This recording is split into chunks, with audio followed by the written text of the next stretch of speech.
Hi guys, so this is Miss Kleb, and this week we are going to be focusing on mixed numbers. And today in particular, we would just like to focus on adding our mixed numbers. So you're going to take this page right here is a page we'll be working on, and first we'll fill out our table of contents. So you should be coming to the bottom of your page, but we will be able to squeeze in one more. So on page 24, we will have adding mixed numbers. Okay, you can always pause if you need more time to write that. But then you'll flip in your notebook to page 24, cut this page out, and go ahead and glue it.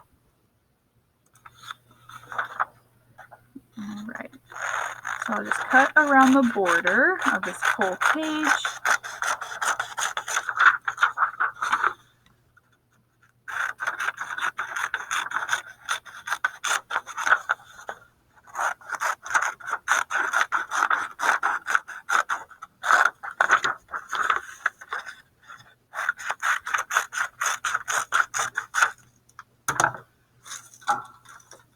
And glue it down.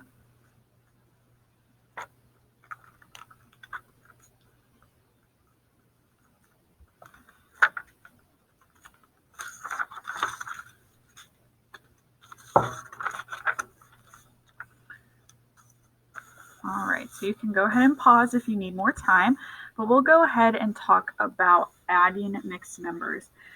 Now, our whole goal after today and tomorrow is to say that I can add and subtract mixed numbers. But just for today, we'll be focusing on adding. So when you see a problem that involves mixed numbers, and a mixed number is where you have a whole number and a fraction.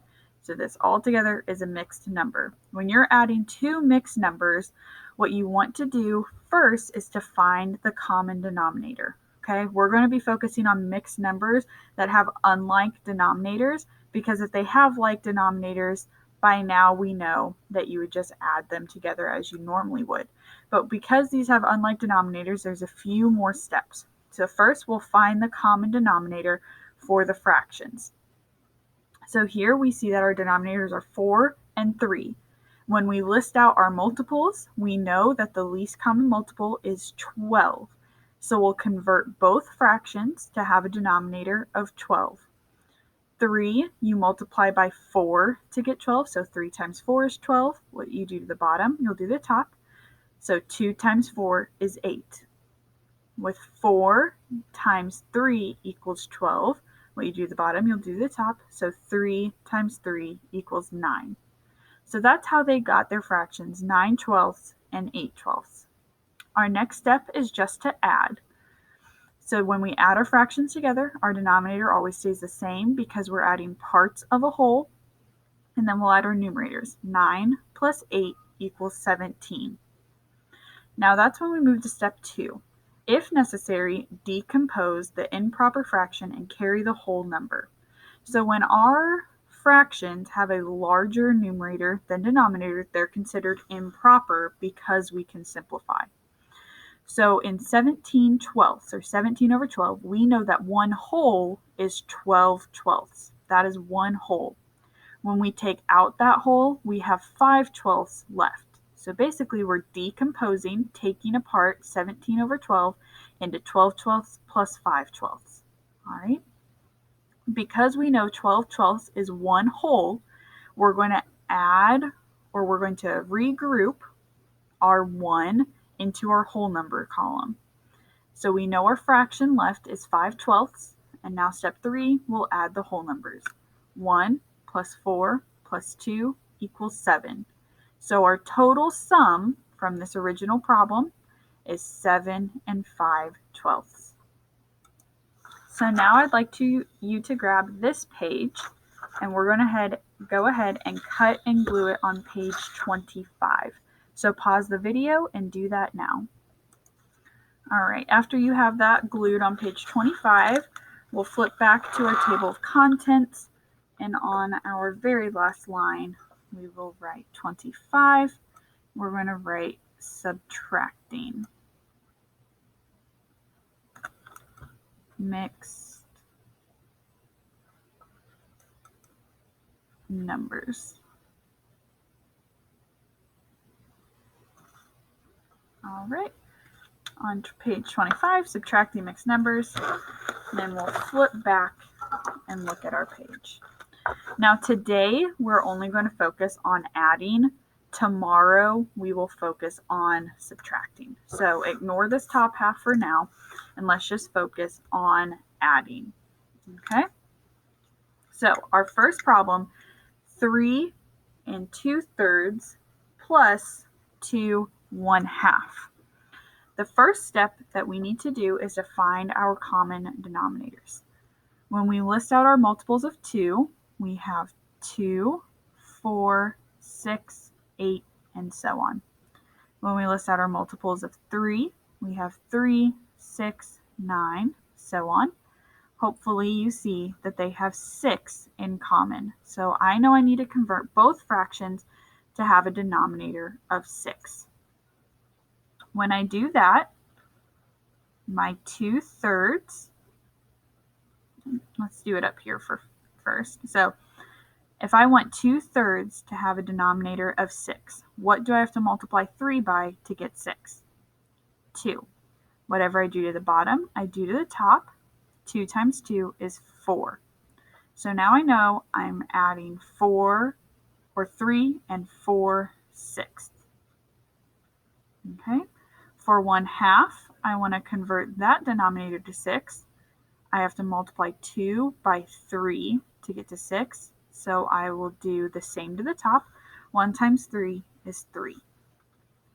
So now I'm adding 3 and 4/6 plus 2 and 3/6. Now when you add, you want to make sure that you carry down those whole numbers. Don't lose them when you're rewriting your mixed numbers. Okay? When I add 4/6 plus 3/6, my denominator will stay the same, and I will get a numerator. 4 plus 3 is 7. Now this is improper because our numerator is larger than our denominator. I know that when my denominator is 6, 6/6 is 1 whole.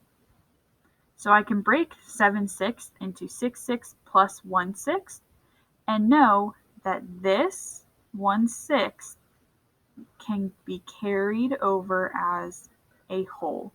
And now I don't have to worry about adding it anymore.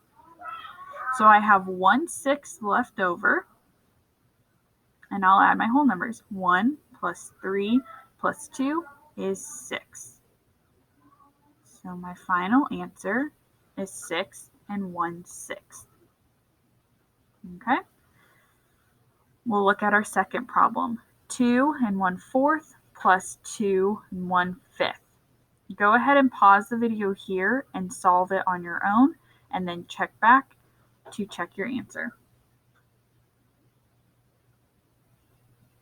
All right, so we notice that we have unlike denominators. So first we'll list our multiples. Multiples of 4, 4, 8, 12, 16, 20, and so on. Multiples of 5, 5, 10, 15, 20, so on. Hopefully we see that they both have 20 in common. So we want to convert our fractions to have a denominator of 20. What do I have to multiply by 4 to get 20? That's 5. 4 times 5 is 20. Whatever I do to the bottom, I do to the top. 1 times 5 is 5. Same thing down here. What do I have to multiply 5 by to get 20? 4. What I do to the bottom, I'll do the top, and I have 4/20. So my new problem is 2 and 5/20 plus 2 and 4/20. And I'll draw a little squiggle here so I know that that's the other problem. All right, so here's my new problem. First, I'll add my fractions. All right, when I add my fractions, I know that my denominator will stay the same, and my numerator, 5 plus 4, is 9. Now this is not improper because our numerator is smaller than our denominator. But when I get to this stage, I still want to check if I can simplify. And to do that, I will ask myself, are there any numbers that go into both 9 and 20? The answer is no, so I'll go ahead and just add my whole numbers. 2 plus 2 is 4. Our final answer is 4 and 9/20. All right, so that is the end of today's video. We looked at adding mixed numbers, and tomorrow we will look at subtracting.